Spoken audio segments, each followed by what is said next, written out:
Hello everyone, welcome to the AdMob Live. My name is Mateusz Bocheńczak and I'm a gaming growth manager here at Google EMEA. Today, in this very special AdMob, I'll be running you through easy yet powerful framework for export. Before we move into export, let's think why mobile gaming has been such a huge hit in the last years. When we look at the Pure 2 numbers, we already see that there is 1.36 billion mobile gamers in the world, which is more than there are cyclists in the world. It means that mobile gaming stopped being a trend, is a cultural change. Almost everyone in the world plays mobile games. As you can see, mobile gaming is a league of its own. In 2014, it surpassed consoles and PC gaming, and it has been growing ever since. This year, it's aimed to be 2.8 times bigger than the computer industry, as well as 3.1 more than home console gaming. You could see that mobile gaming is having its golden ages. But that brings us to a question of today's presentation. Why should we export? I firmly believe that export is at the very core of mobile gaming. And when you see about the nature of it, it's widespread, it's global. And if we take, for example, a studio from Czech Republic, it would probably not only develop a game for its domestic audience, it would be aiming for the global audience from the very first day. However, export is a very broad topic, and with all the caveats and complexity that it has, it should have some kind of a framework or a guidance how to move around. Hopefully, after today's presentation, you'll have a simple mental framework how to move around export and how plan your activities with export gaming. Well, you don't believe me? Just look at this data. Export is at the core of mobile gaming. If you look at the downloads, more than 40% came outside of the top 10 geographies in mobile gaming. And 51 countries contributed to 1% or more of global gaming revenue. What this shows us that mobile gaming is very evenly distributed, as well as there are pockets of growth around the world. So you could ask yourself, well, should we really start exporting? I mean, it's growing, right? And here's the catch.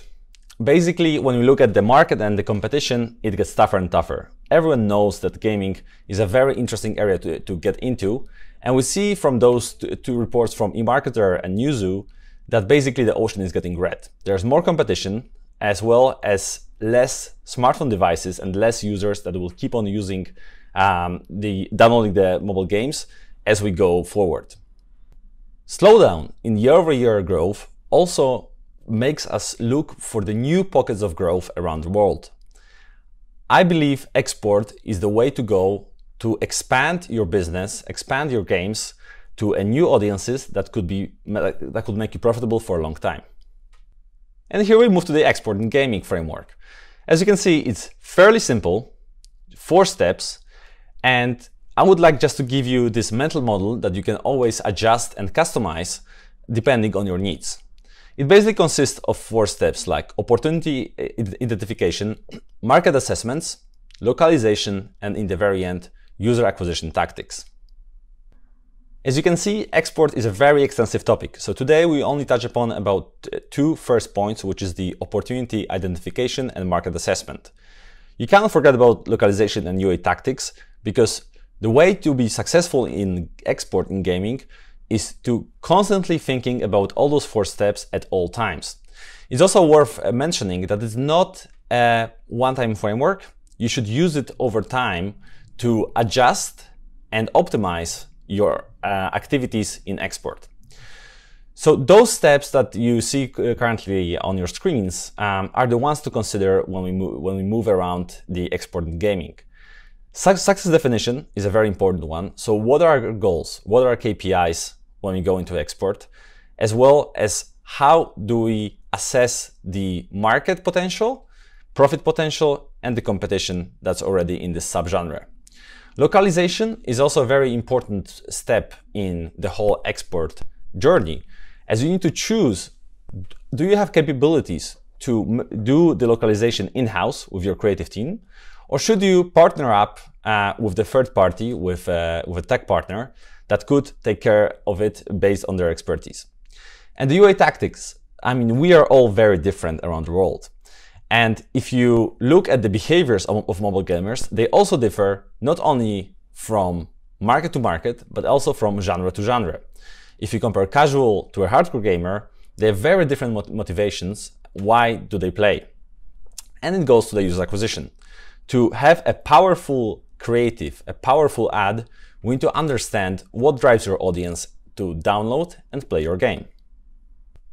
So let's move to the first point. What is success in export? And I think this question can be very puzzling because, as I said, it's a complex journey and it could depend very much on your game and your business. So when we look at the definition of export, is basically producing and exporting the goods from one country to many different countries. And here at Google, as your growth managers, we'd like you to succeed in those efforts. And basically, when we think about the success, it very much depends on a couple of things. I just listed 3 of them, but there are many more dependent case by case. One of them could be, of course, the business model. A very fair question. How do you make money in your game? Is it in-app purchase game? Is it ad-funded game? Or is it hybrid? To take that into consideration also will guide our decisions on how to export, as we need to think about the competition and we need to think about the audience we'll be targeting.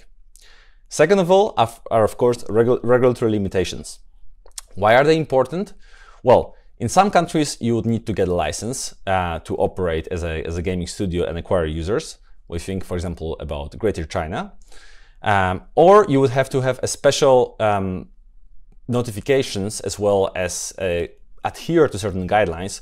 To, for example, advertise in Russia, you would need an age certificate in all your assets. Those are small caveats, but they are very important hygiene factors that we need to think of when we move into the new markets. But we go to a bottom line. Basically, you, as a gaming studio publisher, define what is success for you when it comes to export.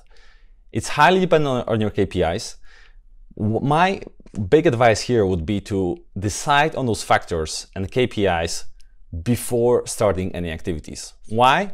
Because it will be very easy to fall back to your goals that you agreed with your team to say, okay, we'll try to get the market share, we'll try to get this amount of user or be that profitable in the market.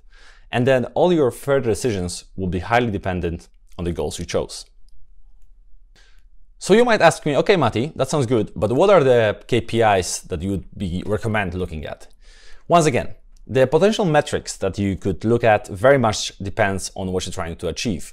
I'll just give you a handful that some of my clients that work in EMEA consider when it comes to export. One is, of course, the predictive lifetime value of the user. The higher the lifetime value, the more valuable the user.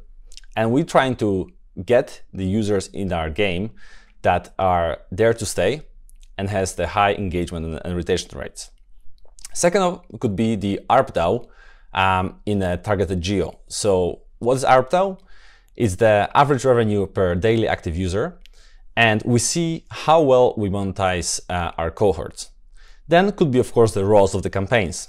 If you talk to any user acquisition manager, that would be something we'll be looking at. So the return on ad spend on every channel would be one of the potential factors that could determine if your export efforts are working well. We can also go quite different directions, so we can think about our brand awareness. How well is IP of our game known in the geo?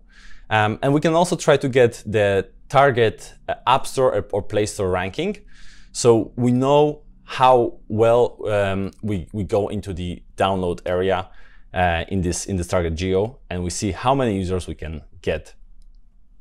So we already talked about the success and the KPIs you would like to be looking at. So let's move to the opportunity identification and the market assessment. There are basically 4 factors to consider: user base, the revenue size, profit potential, and competition. Again, those are very broad buckets of topics that we discuss when it comes to export, but if you guide your decisions around those 4 focal points, I think you are set to success. So when we move to user base, it also is highly dependent on your choice of the geo that you would like to target for export efforts. How we can assess it? There are a lot of really good tools and market intelligence companies that provide this information. Just to mention App Annie, AppsFlyer, or Musu, or even the Statista statistics, which I personally extensively use, and gives you a good understanding of what is the user base of a specific genre that we're trying to enter. You can also plot it into different diagrams. Here's just an example of how you can think of the user base. So on y-axis, we can give downloads or engagement, and the x-axis, the search or YouTube interest that we see in the target geo. Of course, we're trying to hit the upper right quadrant, where we see that there's already a good user base of the genre we're trying to enter, as well as there's a high interest on search or YouTube, which means we can easily engage the customers and users in this targeted segment. Let me try to visualize it and give you the example on how we can think about the user base. So there are around 10 million mobile RPG anime fans in the target countries. Imagine you're trying to enter EMEA Tier 1 countries like France, Germany, or UK, as well as the States. We see that we can pool around two groups of users, so anime fans and RPG fans, and trying to find the common points around those two audiences. That would be our anime RPG fans, so our potential user base. And then we can go to such a website as App Annie and check how many downloads there are. If the saturation point between the total user base and the downloads of the app is still far away, it means it could be a very interesting geo and segment to enter with your export efforts. There are many different ways to assess the user base. I just want to give you the example of how we can think of the audience we'll be targeting. And that also gives you the understanding of more or less what could be the potential for acquiring new users in this audience.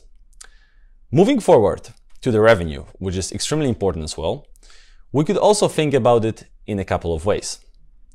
You could, once we have the, let's say, 5 to 6 geos you would be interested in, we can map them on such two diagrams, which is basically plotting revenue against downloads or the revenue growth against the revenue, and trying to see where the pockets of growth come from in a specific genre. This is a very good example for the in-app purchase monetizing games, as the revenue data is quite widely available in the market intelligence tools that I mentioned before. You can also reach out to your Google Growth Manager and ask for help in understanding if your way of thinking is right and you're going in the right direction. In short, if we see, for example, that there is a big uplift year-over-year revenue, we see that this genre started monetizing very well. It's a great idea to try to pursue those geos and get the users that are willing to spend more in the game and trying to be more engaged with a specific genre. And now we're moving to the third step of the opportunity identification and market assessment. Once again, this is only one of the many ways that you can use to understand the profit potential in the targeted geo. I like to use it because it's quite simple to do and it gives you a good understanding of what you can expect. The way to do that is to take the last year's revenue divided by the all downloads, so you have per user or per customer revenue data, and plot it against the cost per installs, so CPIs, in the geos. Then you can create kind of a cutoff point that would say, those geos are profitable for me, those geos are maybe not ready yet.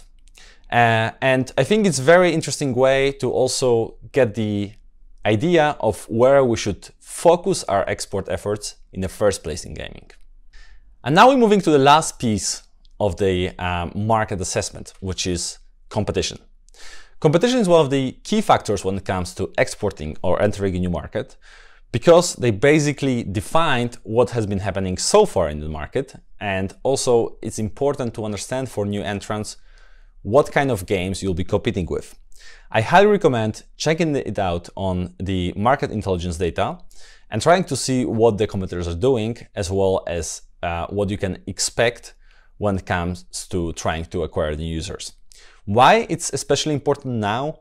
Because as mentioned before, the competition stifles and the growth rates slows down. It's very important to understand who will be competing against and what are they doing that got them successful in the first place. I'll highly recommend checking them out, as well as trying to learn from the best. And we're moving to the end of presentation. A couple of key takeaways that I hope that you took away with you from this presentation is that, first of all, navigating for export is a tough cookie. Having a framework or kind of a mental model that will be guiding you through all the decisions is very important in the first place, because it will allow us to think about the strategy in the future. My proposal is to bucket it down into 4 pockets, which would be the opportunity identification, market assessment, localization, and then UA tactics with the ongoing international excellence. If we move into opportunity identification and market segmentation, we can think about 3 main things, which is the user base assessment, the revenue and profit potential, and trying to see which geos are the most interesting for you at a given time. In the end, mobile gaming is a very dynamic industry, very interesting for many entrants, for many companies.